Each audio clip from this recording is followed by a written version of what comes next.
The views and opinions expressed in this presentation are my own and not reflective of any organization.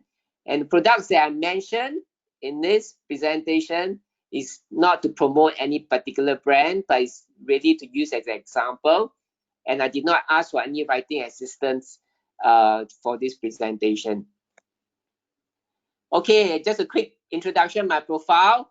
So I had more than 20 years of commercial sales, marketing, general management, product and sales training, and also consultancy in the medical device arena, particularly in the eye care industry and the contact lens industry. So I've been involved in many markets, predominantly the Southeast Asia markets and also the Indian subcontinent markets, which includes Nepal. Okay, so as I said, I'm currently a consultant of Seed Japan contact lens company.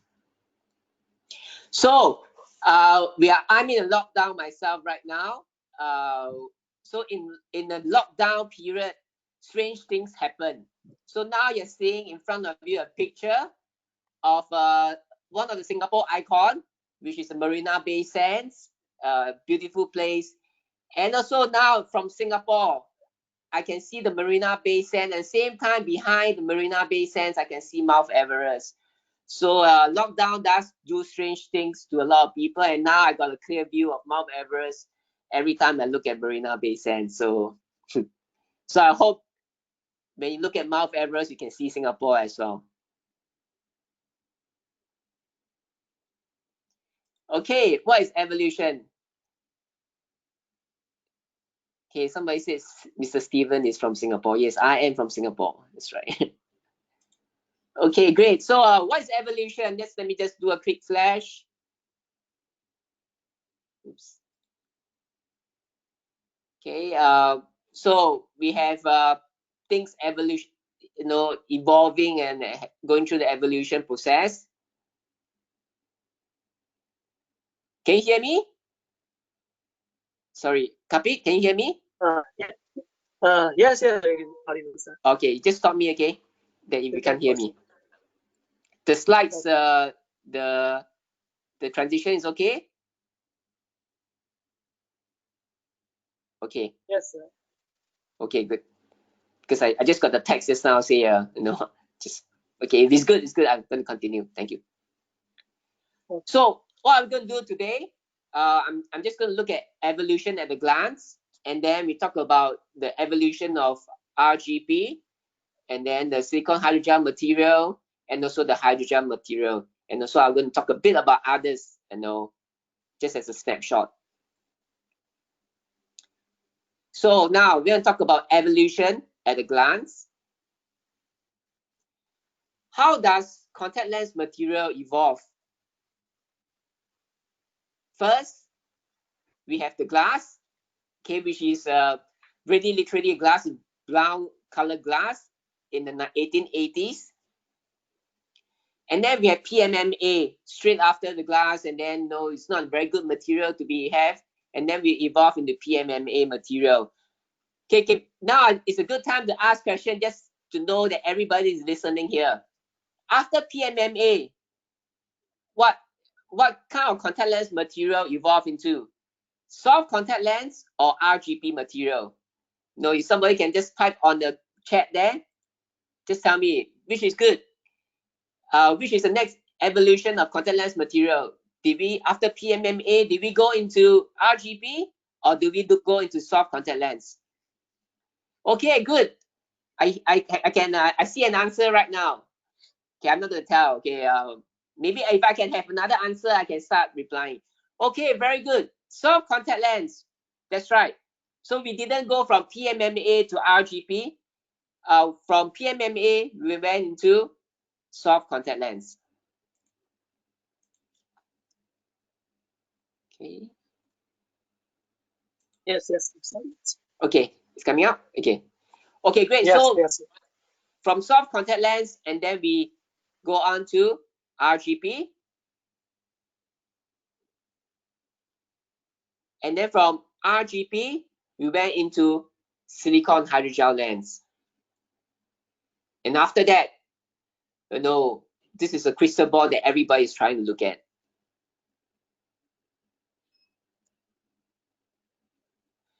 So if I'm going to have the timeline, looking at that from stretching from 1800s to 2000, even to today, 2020, what kind of things that we can look at?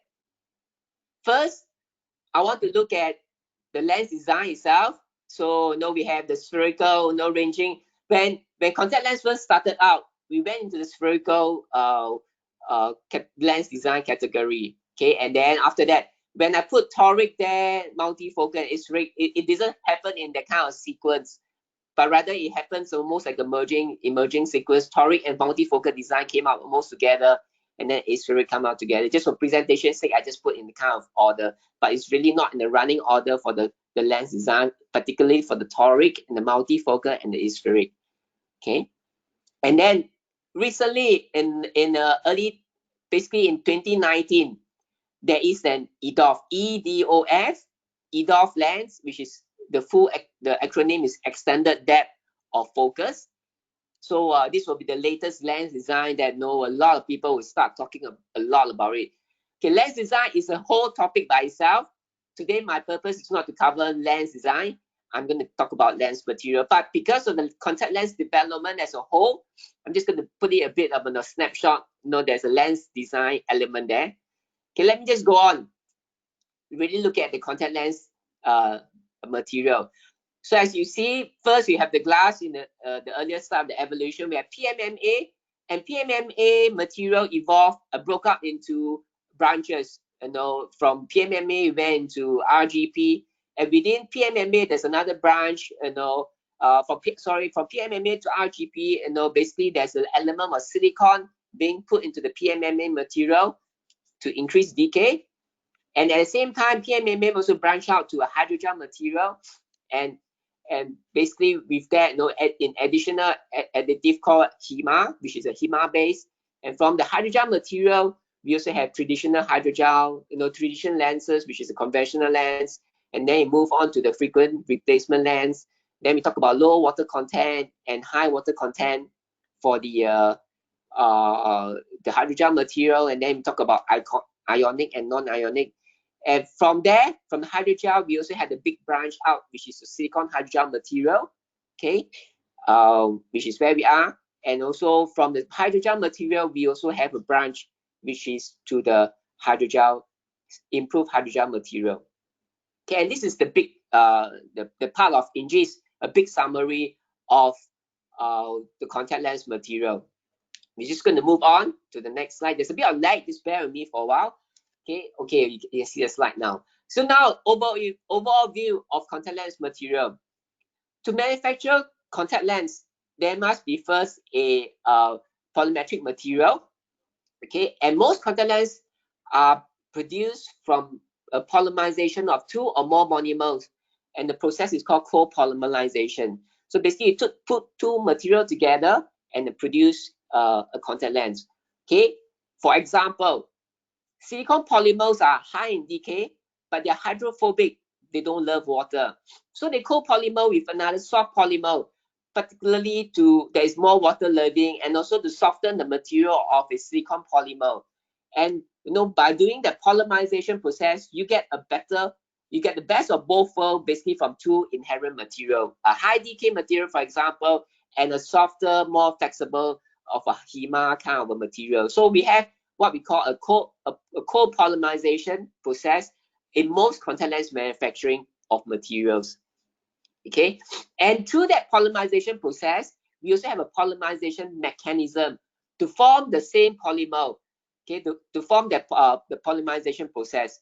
Okay, there's a few things that we can actually use. First is through a process called radical or free radical, where you have particles moving in that process, and then replacing in one element with another element. Okay, high or combining the two elements together. Or you can have a catalytic process where you have a catalyst that trigger certain reaction for the chemical to become more water loving, for example, or even the surface treatment to be better. And of course, you also have derivative, whereby you have actually an atom replacing another atom, for example. So it is a series of polymerization mechanism in process, combining a two material to become the final contact lens material. And there are certain polymerization conditions as well. The temperature, okay, must be certain heat to cause that reaction to form. There's also initial type, and typically in contact lens manufacturing, the initial, particularly of cast molding, is UV. Okay, you have the UV process involved and causing the initial the polymerization to take place. Okay, you also have things like vessel, different kind of channels that you use, and then also then you begin to produce the same polymer, but you have different properties out of it. Okay, and then the last part is all good polymers must be able to be manufactured by manufacturers. So you have a good material, but you're not able to manufacture because the manufacturing, the chemical, the polymers are just too difficult to manufacture in the regular manufacturing process, then it's not a good material as well. Okay, and so it's a quick overview of that, and then later I'm going to walk through more. I'm going to talk more in details. And now, okay, very good. So you see a chart again, a quick snapshot of everything that is here. Okay, I'll close the screen. That's good. Okay, great. So in that contact lens material, you have, I spoke about it, the glass, the PMMA, and then from that you branch out to the rigid materials on your left hand side, and then on your right hand side you have the soft materials, and of course from the rigid materials it comes into the RGP. And on the soft material, you talk about hydrogel, and hydrogel again is being branched out into silicone hydrogel and then into improved hydrogel. So every time when there's a progression, when there's an evolution of materials, there must be a reason why that the evolution of material actually takes place. Okay, I'm just going to walk through with you the reason why the evolution took place. Okay, good.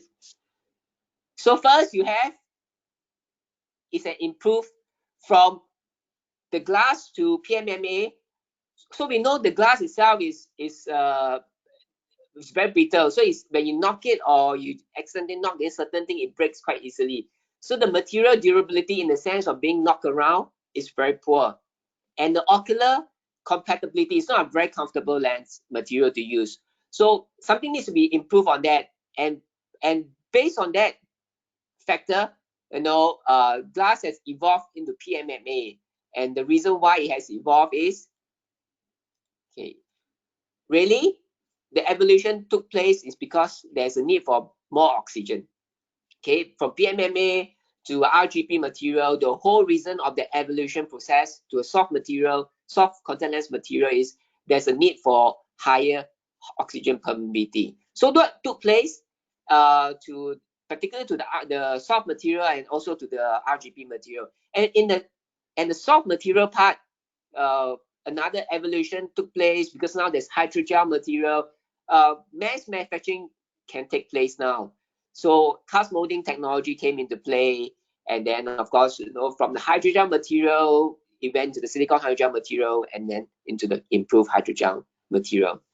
And when we have this kind of material, different improvement in materials like silicone hydrogel and improved hydrogel material, what we are looking at is to increase water content, improve the elasticity properties, makes it more flexible in certain material, and easier to handle, improve the visual acuity of the material itself. There's no blur vision at a certain point of time, or protein starts to accumulate after a certain period of wearing and vision become poor. Improve the vision acuity of the material itself, and overall also improve the material properties, better decay, things like that. Okay, let's go on in a bit more in details. First, the glass, the first contact lens, the grandfather of all contact lens, the glass. So it's made from blown glass. It covers both the cornea and the white part. So it's actually a very big piece of contact lens, and it's not comfortable, so you can only wear it for a few hours. So it's really like a stopgap measure, something that people needed to have. So they created the glass contact lens, and not oxygen permeable. So not really a good lens to wear, but you have no choice. I guess that's the best choice. Okay. So now you have, next is PMMA, hard lenses made from polymetal metacrylic material. Some in the old days they call it plexiglass as well. very stable material, very low warpage, actually it's pretty wettable in the sense, and cleans really easy to clean. In old days you speak to people who wear PMA, they actually use water to rinse off the lens, which is not a good thing. You use saliva and stuff like that. It cleans really very well, but it has very limited hydrophilic character. Quite a bit of movement with each blink, and with that, it actually provides a good tears exchange and provide the decay that is required for wearing PMMA lenses. Again, it's not oxygen permeable, the material itself. So the lens, the tears exchange allows some oxygen to go in, but the material itself is not permeable, oxygen permeable. So if you see the picture here, you will see a picture of the PMMA chemical component. It's not the oxygen permeable at all. Next, we have the RGP material.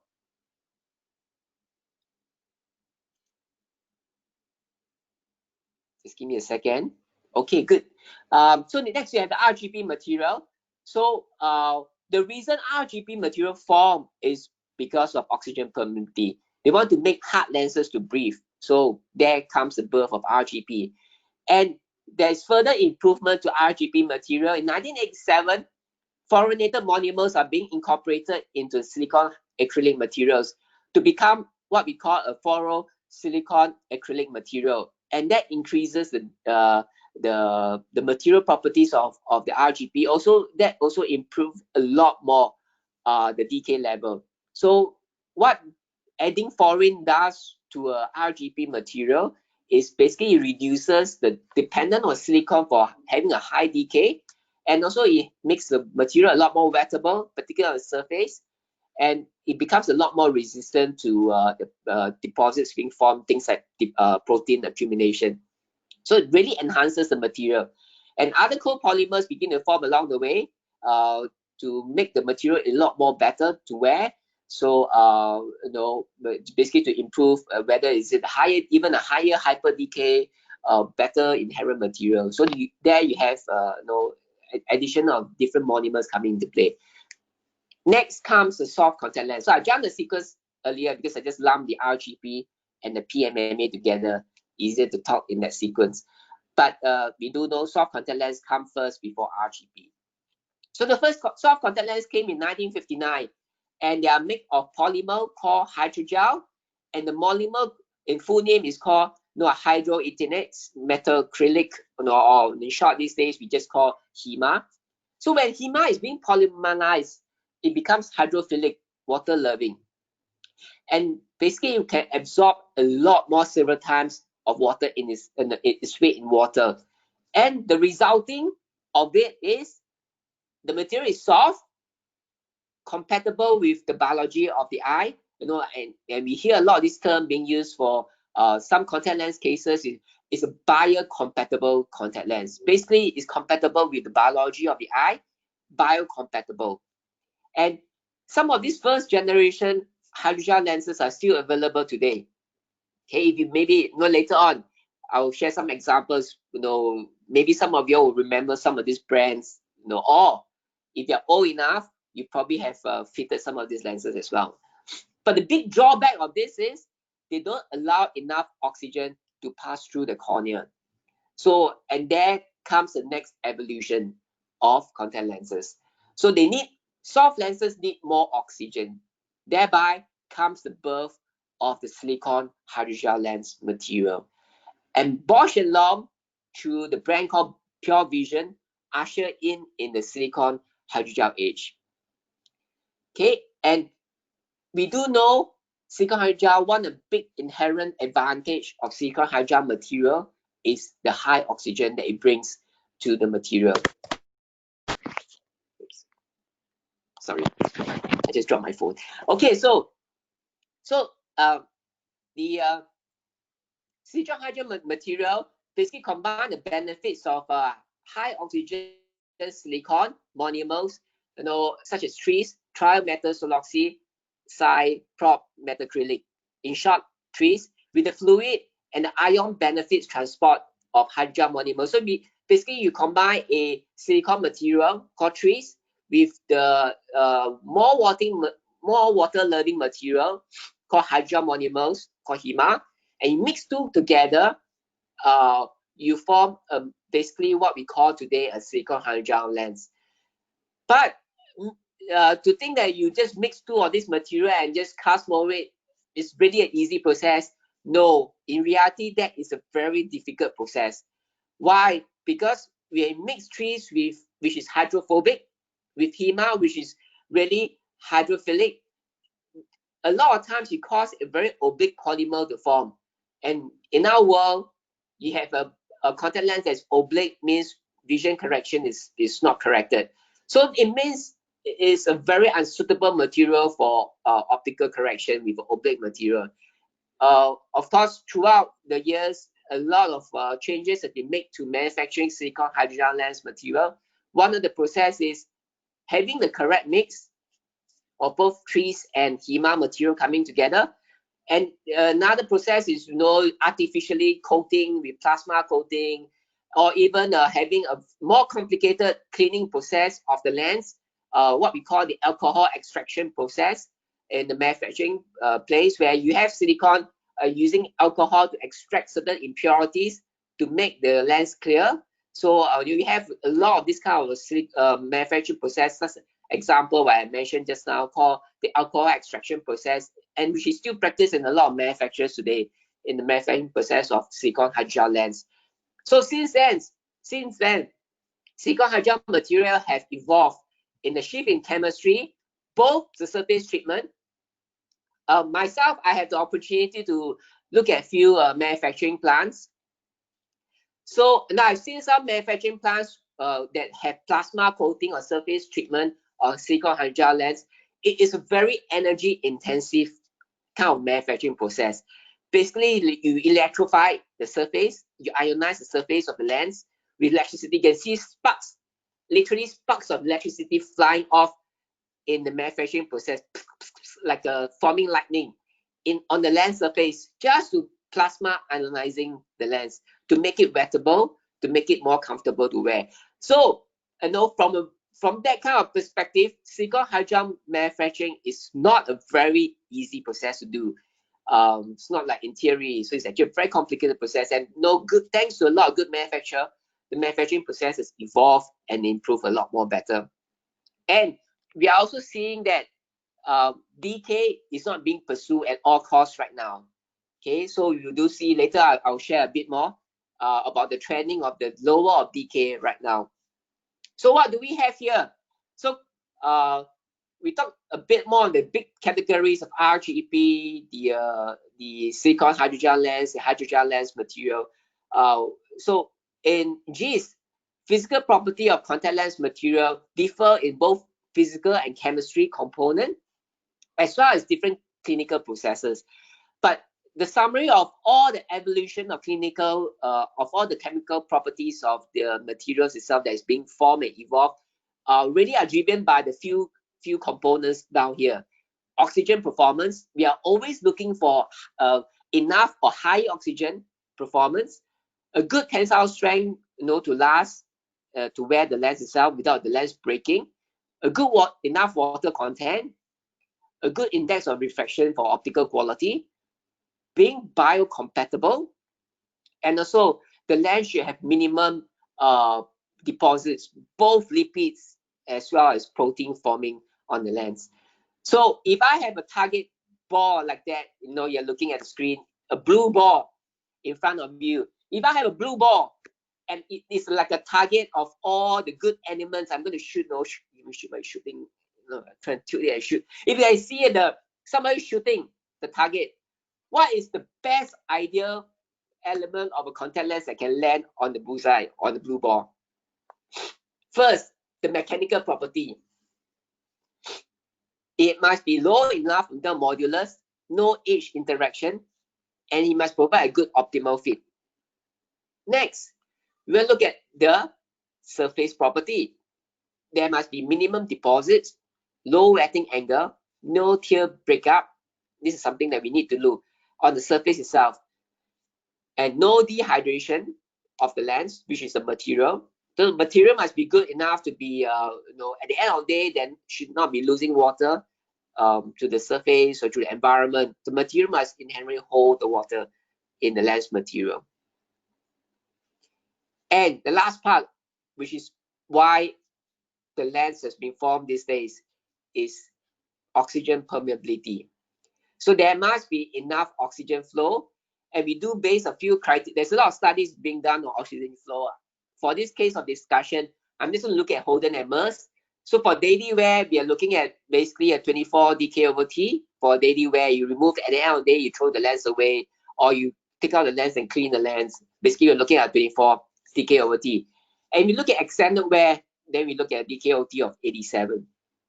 Okay. So if you see all this evolution taking place, there's a lot of reason why, in terms of the surface, you have plasma coating. In terms of evolution of the higher decay, you have silicon hydride material. And in terms of water retention of the material itself, you have the material inherently. You see later, you have things like PVP being added to the lens itself.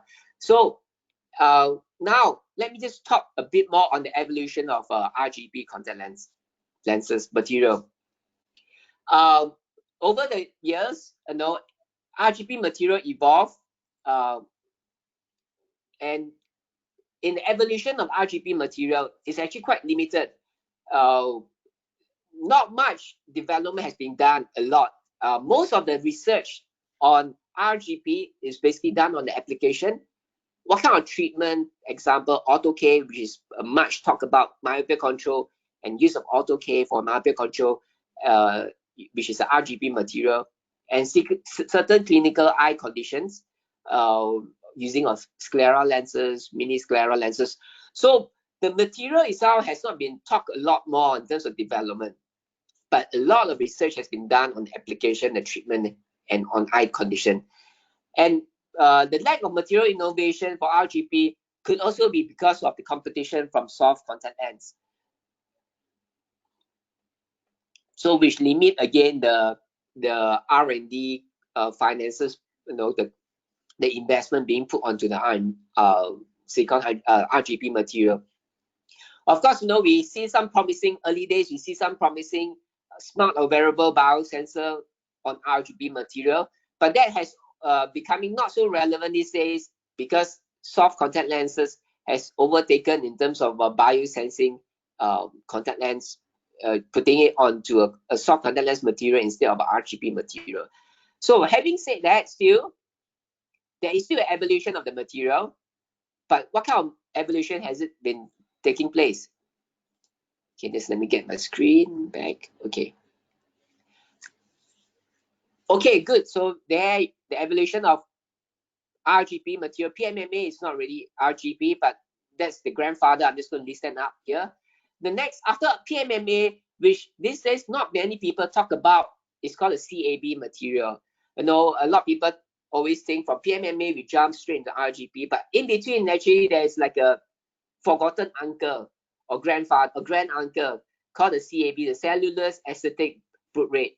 Okay, and this actually helps to improve the wettability, increases the decay a little bit, like 2 to 6 decay, not a lot, but still add some decay to the lens material, and it's a lot less brittle than the PMMA material.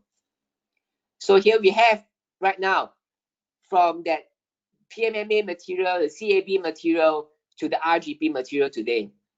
So we have a few generations of RGB material that went on. The first generation is the silicon acrylates. In short, I call it SA. So again, you see the evolution of contact lenses. Oxygen is one of the big part. So with the first generation, which is improvement over the PMMA CAB material, there's some form of oxygen being put into the lens material right now. Okay. Yep. So you have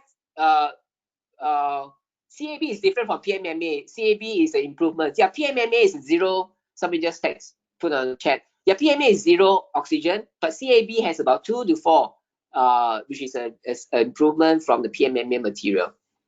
Okay. The beauty of talking live like that, you see messages coming out, you just want to reply to that. So, but it's good. So the first generation came about is mainly driven by oxygen permeability. So you have higher decay now. So you have a range of decay ranging from a low of 12, to about max of 60. So you rarely see a 60 for the first generation decay RGB lenses. There's less warpage and there's better thermal conducting now. And thermal conducting is important in the lathe cut process of all RGB. A good thermal conducting will not spoil the lens in the manufacturing process and lathing process. So it makes it a more profitable business from RGB manufacturer to start manufacturing RGB lenses because of the higher thermal conductor material. But with that, there's also a bit of disadvantages. In the first generation, there's a decrease in optical quality, and also there's a decrease in wettability of the lens material itself. At the same time, we see a higher protein deposit. Okay, and one of the two examples at least, it's not just all this. Boston is not the only material that's in the first gen. I'm just going to list up Boston because that's my top of mind recall. Boston 2 and Boston 4 material will fall under the first generation silicon, the RGB material. Okay. Next, we have the second generation RGB. So how, again, you look at the performance deficiency of the first gen and then the second gen evolved to it. So what we have is the SA material plus a fluorinated monomer. So in short now, the second generation is the FSA material. Okay, it improves the wettability a lot more. It also reduces the protein deposits and give you a much higher decay now. But at the same time, we do see in the second generation RGB material an increase in lipid deposits. And sometimes it is more sensitive to certain lens care product. Okay, you cannot use certain lens care, you're going to use a specific lens care material. So some drawbacks, but overall it's a huge improvement versus the first generation, driven by comfort, the wettability, reduce the protein level, and much higher decay. And again, I'm listing some of the examples here: the Boston 7, Boston EO, Fluoroperm from Paragon, Fluoroperm 60, and I'm listing here something new which is called a Seed UV1 material. Okay, also fall under the second generation RGB material. Okay, next we have the improved FSA. So I wouldn't call it the third generation. Really, the second generation has grown older, wiser, I would say. So therefore, we call the improved FSA or the hyper decay era. Okay, so more oxygen. But with that, we also see some issues, which is the durability issues, and also we will have the wettability issues as well. And again, we see it is sensitive to certain lens care. Here again, I'm listing a few examples. The Boston XO2, which is launched probably in the US like 3 years ago. We had the Boston XO, and now we have the Boston XO2. The decay is about 141, and we have the Seed AS lunar material, decay higher than the Boston XO2 of 156. We also have the Manicon Z material, DKOT of 163, slightly higher than Seed AS lunar. And we also have the Contact, which is this was launched probably like 2 years ago, called the Contact Optimal material, okay, which has a decay of 180. So you see the evolution of it changing. So we have we don't have a third generation, I would say, but we have a much improved material of the RGB into the hyper decay age. So we are seeing more of these lenses being promoted into the hyper decay age, particularly because there is a lot more promotion of auto K lenses. And auto K lenses do need a certain decay over T because of the overnight wear. So the hyper decay era is going to here to stay, and probably manufacturers will be working along the line of bringing more better decay, better durability on lens. So in this case, I'm going to look at every case that material that we go through. I'll just quote an example. I'm not going to promote any example material itself, but then because of a good example which fall in the particular category. So here I'm just going to list out Seed AS lunar RGB. which is a Toray material in joint collaboration. Both are the Japanese company. So I'm just going to show you an example of the Seed AS Lunar, made in Japan material. So you have here Seed AS Lunar material, which is a DK of 156, high safety level. You see on the left hand side, basically listing the DK of 156. And then A, if you go back my earlier slides, you will see 163. This is actually Manicon Z material. And if you know, even when we sleep, there's overnight cornea swelling, which is about 4% in the naked eye. So wearing a Seed AS Lunar or Toray material, we only experience a swelling of about 4.7%. So which is very close to the naked eye kind of a swelling, overnight swelling, which is a very good material to have. Okay, so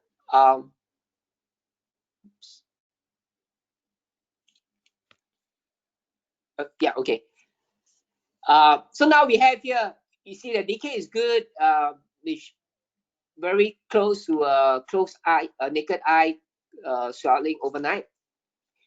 The material itself, so the inherent material of a high decay lens, it tend to be a lot more brittle.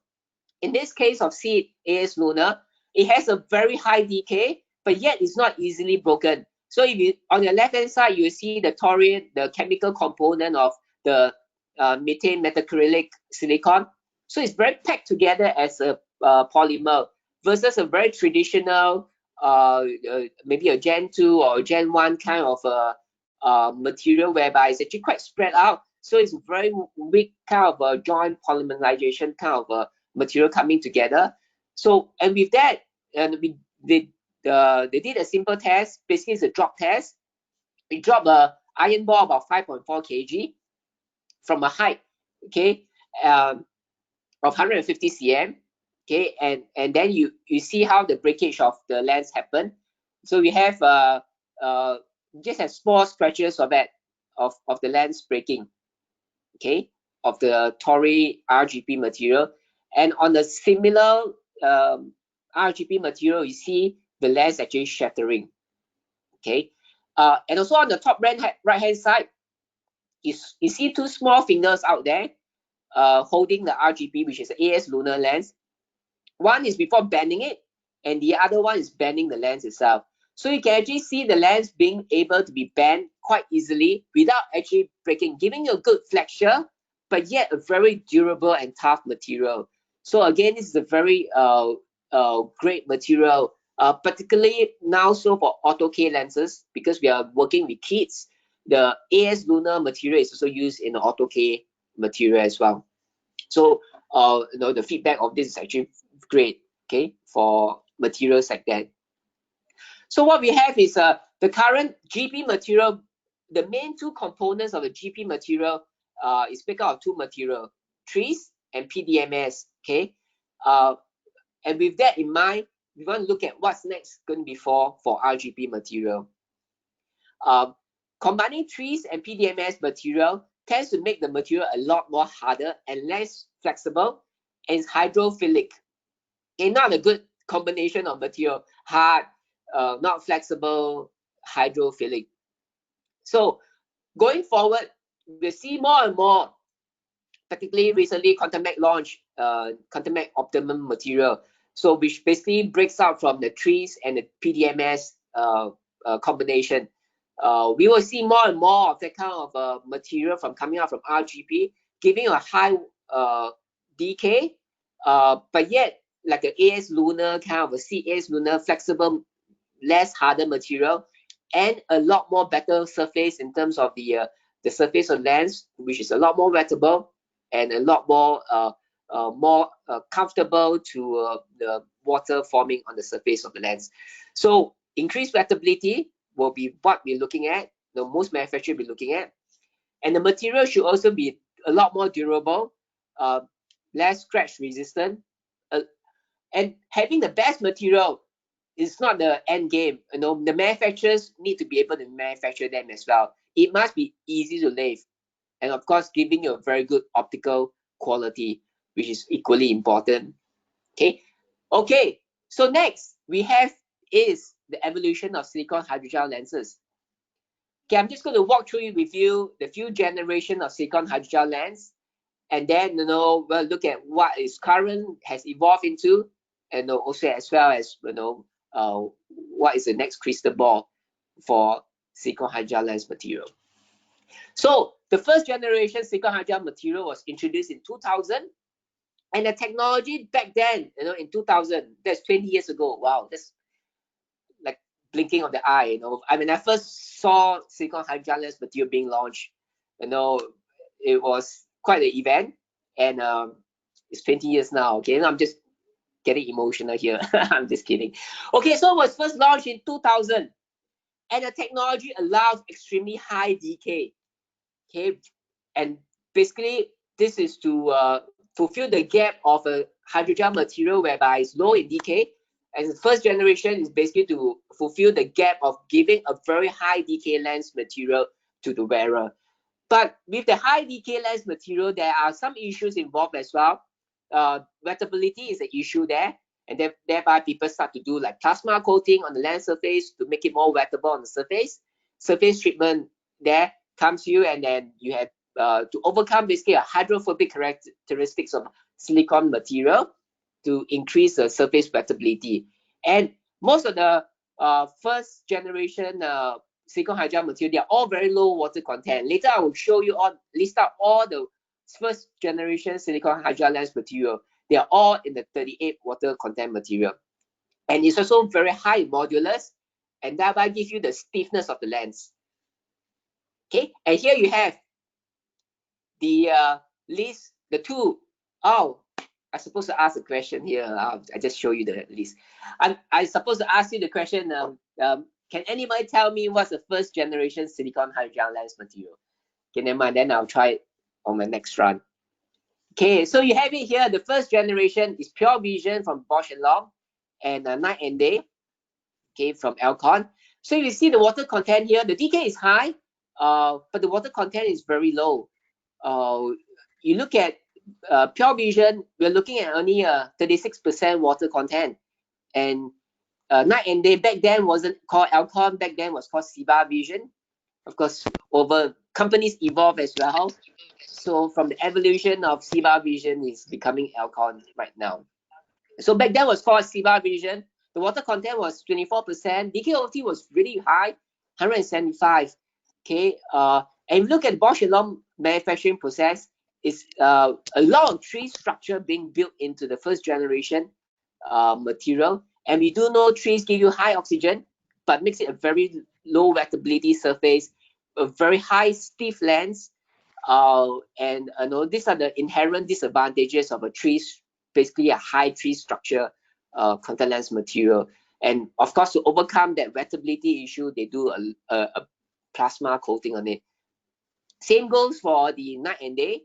Okay, there's high trees. They try to lower it a bit down, the fluoroethane, to give you a high decay, but then build some wettability material in it, but still not good enough, and you still see a lot of plasma coating on it. So next we'll see the second generation silicone hydrogel lens material. So it was introduced about 4 years later from the first generation, 2004. Still, it tried to make it more comfortable, not through the material itself, but rather through a wetting agent. Therefore, it's not a true natural material for silicone hydrogel lens material. And there is still a restriction between decay and water content. Why do I say that? So you have a high decay lens, you got to have a low water content lens. Okay, similarly, you have a lower decay, you will have a slightly higher water content. So it's a vice versa kind of a relationship. Same goes for the modulus of the lens. You have high decay, you also have a high modulus lens relationship. So compared to first generation silicone hydrogel lenses, we tend to see them as a lower decay versus the first generation lenses. We tend to see a higher water content to improve the comfort of the lens itself, and we also see a slightly lower in terms of modulus. Okay, now I forgot to ask what's the example of the first generation silicone hydrogel lens. Now let me ask, who can name me the one example of the second generation silicone hydrogel lens? I'm just going, you can type in the answer. I'm just going to drink my water here. And then I'm slowly going to see my chat. Very good. Can I have one more person answering? No, anybody else? No, I saw some answer there, and if you can, no, you can key in more. I just maybe give like 5 more seconds, see anyone else can key in the answer. Second generation silicone hydrogel lens material. Anybody can give me an example? 5, 4, 3. Ah, yes, Oasis. Very good. Well done. Okay, awesome. Yep, all correct. So we have 2 examples there. Oops. Oops. Okay, great. So we have the somebody mentioned Acuvue Advanced. Yes, it's also a second generation. I didn't put it down because it's not so in the market now. So I didn't put down Acuvue Advanced. So I took that up for easy recognition purposes. Yes, Acuvue Oasis is the second generation. Air Optic is also part of the second generation, but I will categorize them in the second generation category. Okay, and recently Acuvue Vita, which is a very recent lens, but really in genes that lens didn't modify too much from Acuvue Advanced or even the Acuvue Oasis. So it's really a hybrid of the Oasis and Acuvue Advanced forming Acuvue Vita. So that really falls in the second generation category. So let me go through Acuvue Oasis. So you have a DK of 147, still a very low water content of 38%. In the manufacturing process, I'm just going to walk through a bit more. It's called a long chain. Later, I'll explain what is long chain. High molecular weight, and it, like I said, there's a internal wetting agent. This is J&J put in PVP as an internal wetting, and in Air Optic, slightly lower DK than Oasis. Water content is still very low, higher than the first generation, the night and day, but still not much higher, 10% higher. Again, using fluoroethane trees. Again, there's an element of plasma treatment on the surface. Acuvue Vita, that's why I say this falls into the second generation, because you look at the DK of Oasis and Vita, they're actually the same. Really what changes this between this and Vita is they put in 30% more PVP, which makes it more water loving. And again, it has an element of silicone long chain in Acuvue Vita. Okay. So let me go on to the next generation or the latest generation. Some people like to say this is a third generation, but I'll already say again, this is more like the latest generation. It's really not into the third generation, but really it is evolving to the latest generation right now. I think there's still a lot more evolving now, but let's look at the latest generation of silicone hydrogel lens material. Introduced not too long ago, 5 years ago, 2015. So took about a 10 years gap between the second generation versus the latest generation. 10 years to jump to the next generation. So what we have here is less silicone, a lower DK or maybe a similar DK, a lower modulus, or does that all equal to more comfort? And there's a question mark here. But still is confined a little bit by the DK and the water content element here. Okay, so high DK, low water content, and vice versa. And same goes for the modulus side as well. High DK and the high modulus. Of course, you see a bit more decoupling of that effect, but in trend wise, it's still quite similar of a high DK, low water, high DK, low modulus, a high modulus relationship. And we have PVP being added onto it, polyvinyl perodin being added onto it, PVP in short, okay, added to the silicone backbone.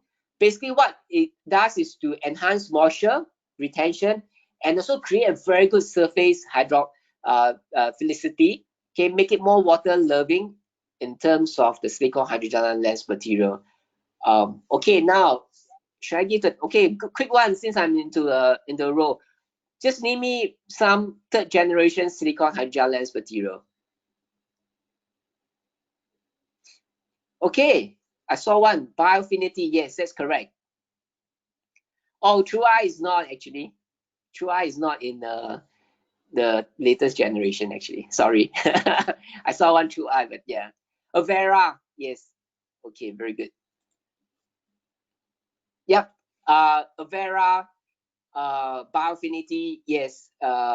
These are all the and of course, recently the most recent one is from Bosch and Lomb Ultra. Okay. So we have Biofinity, and of course along the way, there's things like My Day, the one day modality kind of a segment came into play. So Biofinity from Cooper, DK of 160 high, and look at the water content here right now. We're looking at water content of about 48%. So you see there's a bit of a changes. High DK, now a higher water content. So a bit of a differentiation versus the earlier generation. Avera, DK wasn't so high, but the water content is good, 55%. And both of them uses the same, no trees. So when you don't have trees involved in the contact lens material itself, you give it a lot more flexibility in terms of material. The material itself becomes more water loving. Okay, there's a hydrophilic modified silicone macromers being built into it. And the next one is Ultra from Bosch and Lomb. We have a high DK again, a water content which is falling the mid range of 46%, which is good as well. It works a bit differently. You have multiple layers of long chain silicone, both long chain and short chain combining together, and they integrate it a lot more with PVP. Just like earlier, you see AccuView Vita has a lot more PVP involved in it, and Bosch and Lomb Ultra has a lot of PVP in it as well. Okay, let's talk a bit about long chain. Just wait for my slide to pop up. Okay, long chain. So you see a lot of lens manufacturer, they will start talking about, oh, my lens has long chain. No, so in actual, what is long chain? What is this chain? No, is it to tie up somebody? Is it to tie up the contact lenses? In the traditional contact lens, if you look at the picture on the left hand side right now, this is a traditional silicone hydrogel lens material.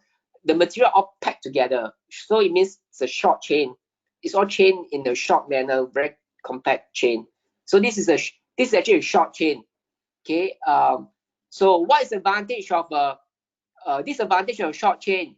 Short chain means more silicone material in it, thereby water loving material like HEMA cannot get in between the chains. With that, you have a high modulus lens, and also a low water content as well.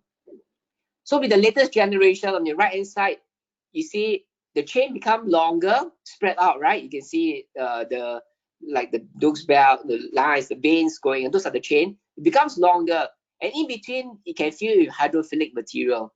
And of course, with that, material becomes a lot more comfortable. So that's the whole idea of a long chain and a short chain. And you see, and continuing going forward, you see a lot more manufacturers start talking about the long chain, short chain, and stuff like that going on. So this is just to give you a big example of what a long chain, and it's very important in terms of contact lens silicone hydrogel material manufacturing. Oh, sorry, it just came out the long chain.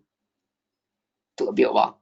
Oh, I just jumped. So you see now the long chain now. So I'm just gonna explain again. So you see the long chain, which is more spread out, and in between you can fill up the hydrophilic material.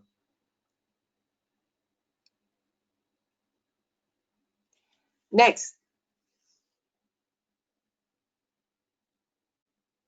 Okay, great.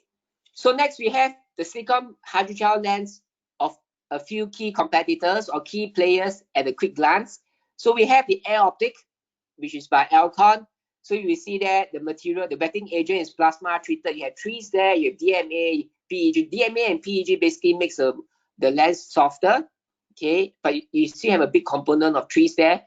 If you remember, trees is the big component of silicon, which makes the lens not flexible and which makes the surface not wettable. Low water content, the DK and the modulus is there. It's very high modulus of 1. over there. Then because the latest one, Daily Total, I didn't put in my third generation because really, depending my personal opinion again, if I speak to an Alcon guy today, he will say that theirs is a third generation. But I just could put a question mark. Why? Because the water content is actually quite low. They put 33% water content at the core, surface 80%. So and the modulus is still relatively high, 0.76.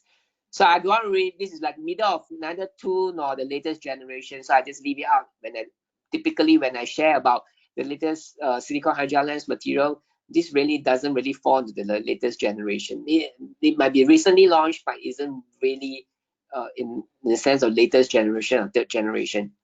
So you have internal wetting gradient element involved. You have a phosphatidylcholine being added to soften the impact of the lens. Okay, you have ultra. I spoke a lot about ultra. PVP, siloxane. Okay, high water content, decent lower modulus, 0.7. Bioaffinity, high water content, no surface treatment. They claim it to be a natural wettable, natural material. High decay, modulus of 0.8. Okay, slightly higher than dailies and ultra. My day, okay, lower decay, higher water content. It uses what the short chain and the long chain kind of a silicone hydrogel material called siloxane metacrylic material. So what it does is basically give you a much higher water content, because now in between the spaces you can put in a hydrophilic material. In between the silicone vein, you can put in a hydrophilic material. But with that, you also see a much lower decay as well of a 100. So this would be the trending, I would say. And the modulus is good as well, 0.4. This is very excellent modulus in terms of a lens, contact lens modulus. You have AccuView Oasis, a low water content, second generation trees, a lot of wetting, internal PVP being added into it, decent decay of 147, and beta, a lower decay element as well. Okay, next, I'm just going to quote one example, which is the Bausch & Lomb Ultra contact lens. Okay. Oops. Okay, great. So you see on your left-hand side, you will see a high volume of PVP at the core. So you're looking, if you magnify the material component of the Ultra contact lens, you see a very high component. These are the shots I took straight off from the Bausch & Lomb website anyway. But it tells a lot of story about the material of the Ultra. So a high component of PVP at the core. Again, high PVP, we do know, give you a very good moisture retention. And on the right-hand side, you will see if you do a bigger close-up shot, you have a long chain of silicone, correct? But in between when the long chain of silicone, in between when you inject with PVP, you have very tightly compact PVP, and then it gives you a very high wettability and also a very good smooth surface. So they say this is a two-phase manufacturing process. Phase one, which is a long and short chain. I explain here, the silicone is long chain, but the short chain which is a PVP. Okay, thereby gives you a very good silicone backbone, a high decay and a decent modulus. Okay, and the PVP that coils around the silicone backbone give you that comfort and a smooth surface. So the next one is the chart of some materials that I put in there. On your left hand side is water content versus modulus. The right hand side one is decay over water content. Okay, you see some dots there. I'm just going to, these are the first generation silicone hydrogel lens material. Can you see it? Is it flashing? Okay, great. So you see the first one, the bottom right one, you have night and day, air optic, pure vision. These are really like the first two generation of the silicone hydrogel lens material. And then you move up to like Biofinity, Vera, and somewhere in the middle. Okay, so you still see a bit of higher water content, a lower modulus kind of relationship. Next, on the right hand side, you will have the it's blinking now. Okay. Now you see on the right hand side of the graph, you have the first generation night and day, and of course you have other ones like bioaffinity coming into it. Okay, the latest generation. So you, in all, you see, if you draw a line chart here, you see the trending modulus. If you want to get lower modulus, you need a higher water content.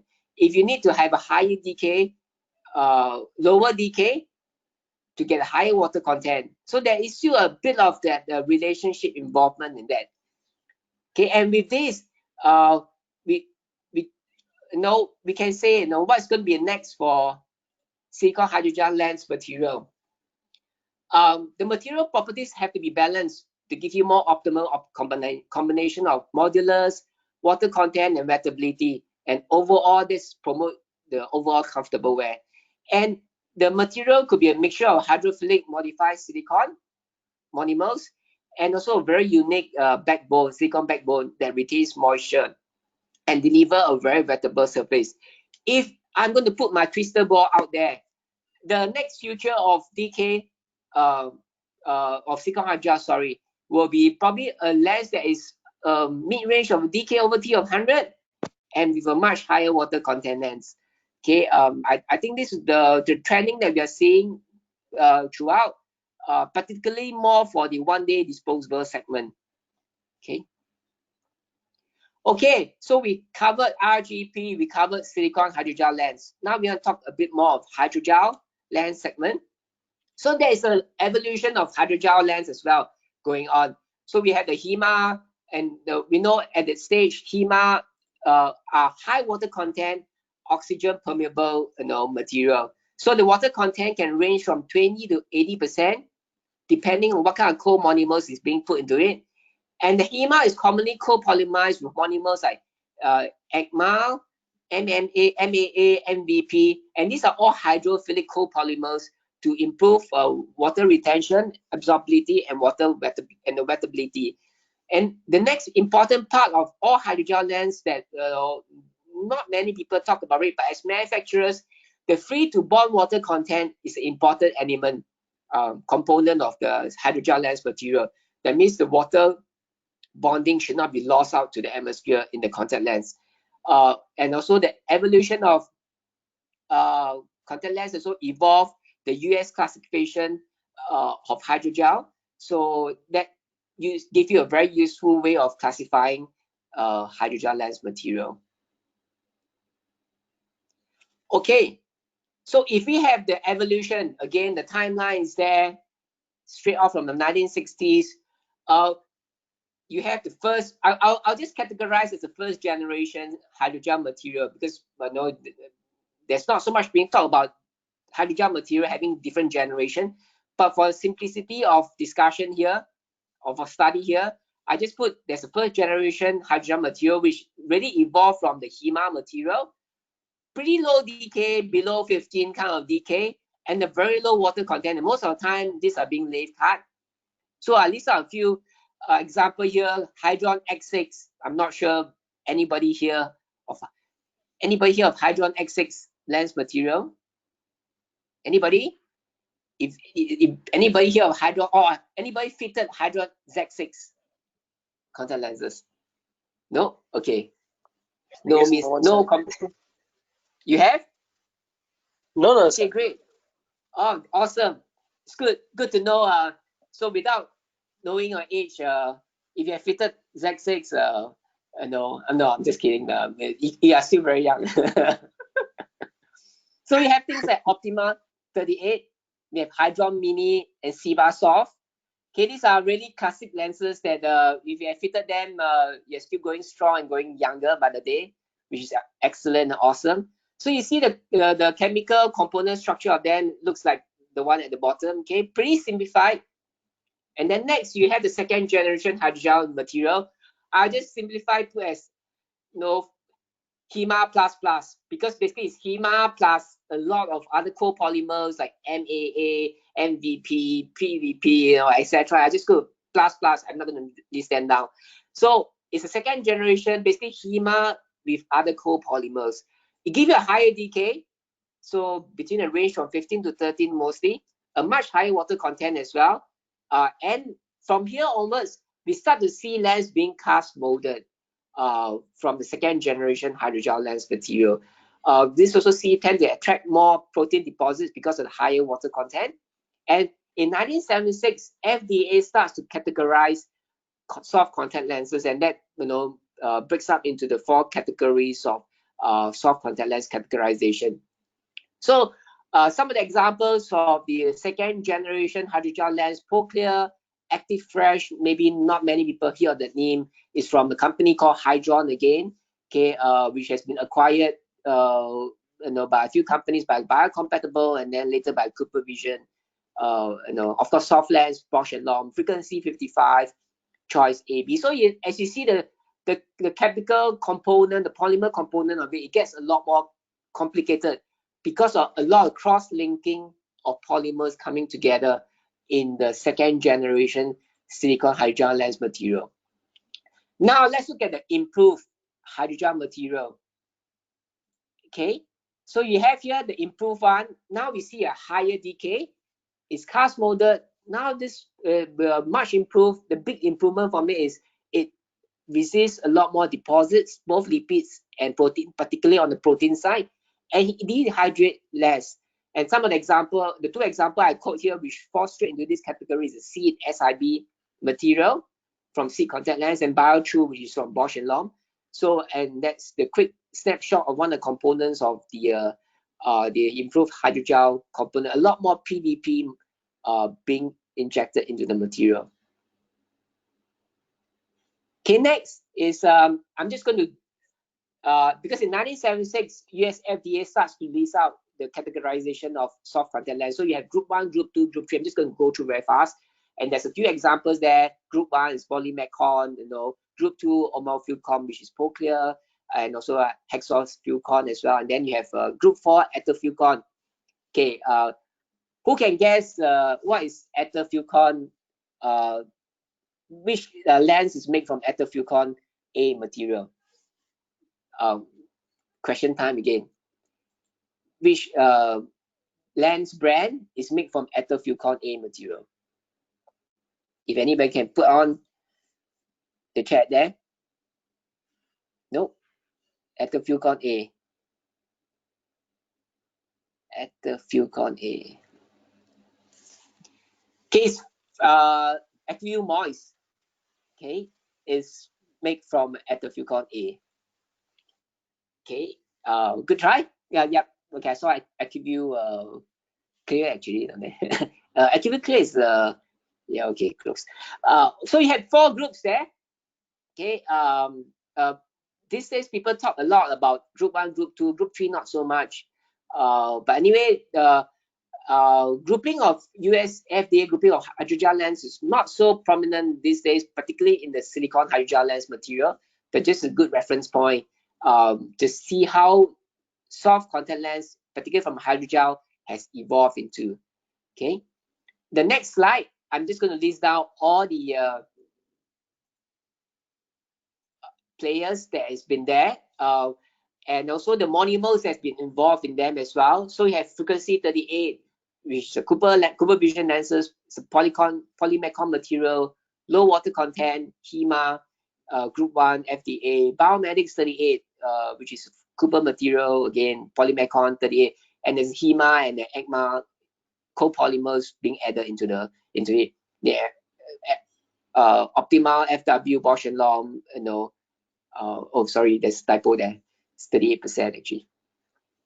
Biomedics 55, Opticon D from Cooper, higher water content, HEMA plus MA. So you see, if you read that, etc., basically it's a combination of monomers. The point to show here, there's a few monomers that always pop up here. You see MA, you see PVP, it could be a combination of PVP versus MA, or you have also in Proclear material, which is a phosphocholine material, which is slightly different. But again, it's another additional copolymer, MYP, PVA. And all these copolymers basically give better moisture retention, either or wettability to the lens material. And this is the whole purpose of how lens evolution evolved, having a monomer plus a copolymer to make the lens a lot more comfortable, whether is it in terms of dehydration, moisture retention, wettable surface, etc. So what's the evolution of hydrogel lens material is going to be like? See, there's a modification of hydrogel structure which paved the way for some innovation, particularly for new lenses and some of the application. We are looking at a few main areas of improvement: the mechanical and surface properties of hydrogel lens material, prevent dehydration and retain moisture. Surface property must be good, okay, less deposits and proteins, and improve the decay. Increase the decay a lot more, so that not all high decay is silicon hydrogel material, and also incorporate a lot of PVA in hydrogel, which give you a very good hydrophilic base to the lens material. And in this case example, I'm going to look at C1A Pure, which is SIB material as an improved hydrogel material category. So on your right hand side, on right hand side, you have free water. Earlier in one of my points I mentioned, free water bonding is important, or free water is important, because lens, at particularly high water content lens, loses water to the atmosphere after a period of wearing. So we have free water moving around freely in the polymer, which is no good actually. You want to bond the water together. So a lot of and this improved hydrogel material has the ability to bond water in it. And in C1A Pure material, particularly SIB material, moisture does not evaporate so easily because the moisture bond closely together, and not only bond closely together, it actually attracts and retains moisture. So that's the SIB material. And at the same time, besides the water bonding and water loving material itself, it's also highly resistant to contamination, mainly the proteins, which happen mostly in the hydrogel material, as well as the lipid as well. So you have a charge in the surface again of both positive and negative ions, because you have a charge of a typical hydrogel, conventional hydrogel material is all negative charge, and then you attract positive proteins onto the lens surface. But SIB material is built differently, with both negative and positive charge, thereby neutralizing the surface and thereby not attracting so much deposits on the surface.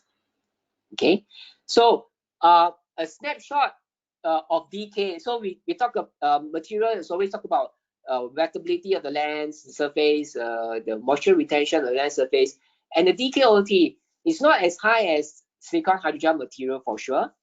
Hydrogel material will never be higher than silicon hydrogel material because there's no trees being added into it, there's no silicon, thereby the decay over T will never be high, but high enough, good enough for a daily wear kind of regimen. Okay, you have C1A Pure DKOT of 42.9, which is an improved hydrogel material. Water content is high as well, 58%. And on the other side, there's Bow as well, Bosch and Long Biotrue. DK similar, slightly lower, but comparable to DK over T of 42. A very good water content of 78%. Without the lens losing water, even with such a high water content lens, which is amazing lens material as well. Okay, so what's next for hydrogel material? Really, we're going to look at the next big part of the game is incorporating hydrogel material itself. Inherently has a lot of ion component that allow drugs to be soaked in between the spaces. Okay, now we can have a drug delivery system, particularly in the soft contact lens, in the hydrogel lens material. Okay, so you see the one on the left hand side, Gadget put drug in between the ions of the hydrogel material, and at the same time, slowly there'll be a releasing effect of the drug on the eye. Yeah, on the right hand side, talking about almost the same thing, you have more things like surfactant on it, the free surfactant on the surface, a drug being absorbed on the polymer itself, and then slowly the drug will being released out from the surface of the lens. So what's next? This is very close actually. A lot of companies are working on it.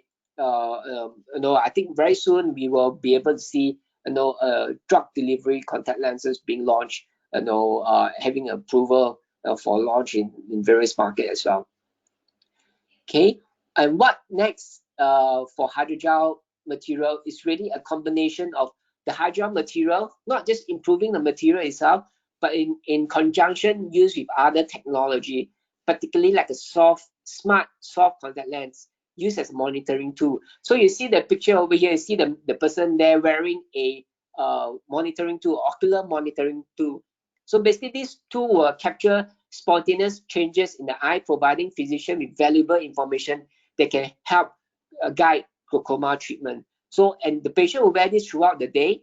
They will see the glaucoma pressure, the ocular pressure spike out in the different part of the time, which is very important in treatment in certain cases of a glaucoma patient, particularly the spike in ocular pressure and how the eye drops can be dropped and how the treatment should be more aggressive in certain time of day. So you see the person wearing the lens looks like that, okay, with a sensing device being placed at the surrounding of the lens itself. So hydrogel lens will really be used as a conjunction with other technologies, smart technology out there in the world. And this lens is actually available right now. It's called the Sensormite triggerfish. This company is owned by Seed Contact Lens Japan. More and more of this kind of nature of lens will be coming out in the market in the very near future. And I'm just listing out just one quick one, which is called Sensormite triggerfish. Of this kind of contact lenses. So I'm coming to a close. So what is others in terms of element? I'm just, without ending it, I'm just going to mention one more, called the hybrid lens. Basically putting two materials together, hard on the inside but soft on the outside. I would like to say, okay, I wonder what it means being hard on the inside. There's a lot of intonation, it can apply being hard on the inside and soft on the outside. But in actual fact, the hard on the inside is the RGP lens skirted by a soft hydrogel material or hydrogel material. Okay, basically give a very good comfort of a hydrogel material, but give you a very good optical performance of a RGP material. So this lens been conceptualized in 1977 by Erickson and Nigel. And in recent times, Synergy Eyes, this company called Synergy in the US, started to push out quite a bit of the hybrid lenses of this mixed review, but again, something that if you can't improve a lens material, you combine them, you combine the hard and soft together and you form a miracle lens, so-called. So okay, great. I'm at the end of my slides. I'm into my question time right now. Okay. Yeah, so we are into my question time right now. If anything, again, this is a contact lens material topic. It's not a lens design topic. I'm not going to cover any lens design like toric lens design, multifocal lens design. This is another whole topic. Unless you want me to come back and speak again, there is a whole topic on like even the extended depth of focus lens is another topic by itself. I'm not covering this. This topic is just mainly on lens material. And evolution of it. So I'm into my question. I'm just, if you have any question, feel free to type it out. If later on you can send to Mero Eye organization, if you can compile some of the questions as well, or you can just ask off voice here. I'm happy to take those questions.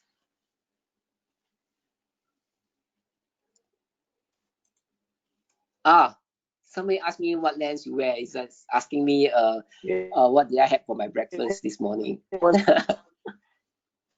Nice question.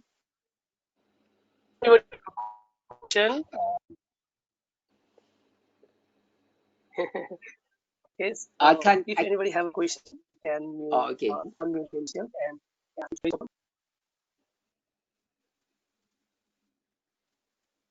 I can't hear that actually. Maybe it's easier to type. We'll wait for some okay? answer. If they okay. Yes, I don't see any questions over there.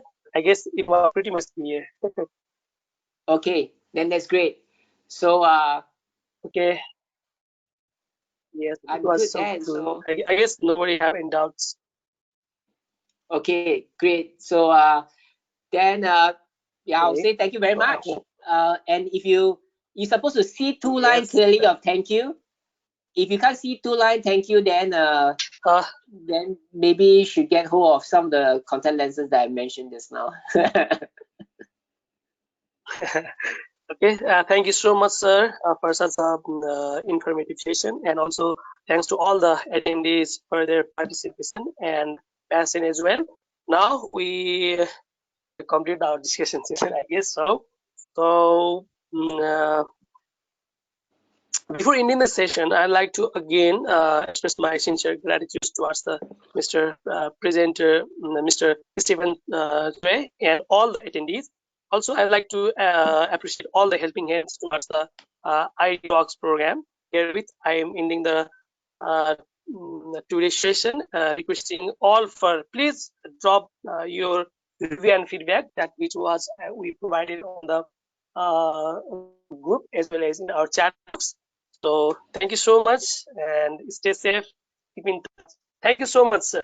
Okay, thank you. Bye bye. Bye bye, sir.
Kanjo.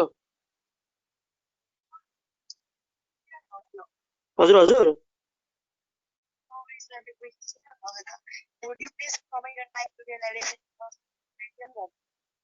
ल हामीले त सुन्दैछौँ नि त नि